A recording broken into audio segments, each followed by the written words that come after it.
lang. At hindi lang yung elected public officials pati yung mga appointed public officials. At hindi lang yung mga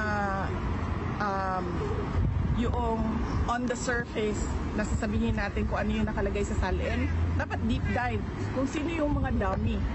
Ilabas yung mga dummy ng mga public officials. Diretso nilang kinuha ang school building program, ang SBP, at pinaghati-hatian nila sa loob ng House of Representatives.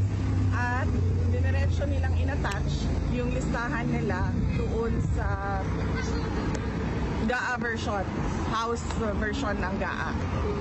At inakyat nila sa Senate. In fact, during the Senate hearing ng Department of Education, lumabas yun at tinanong yun ni Senator J.B. Estrada. Pero nung nagsabi kami, at alam yun ni BBM, wala naman siya reaction eh. So, kaduda-duda kung bakit bigla ngayon meron tayong investigasyon sa flood control projects. Kung seryoso talaga sila. And si BBM alam niya yan kasi governor siya dati, mayor ako dati. Alam natin lahat kung ano yung anomalya, ano yung corruption sa budget ng gobyerno, sa projects ng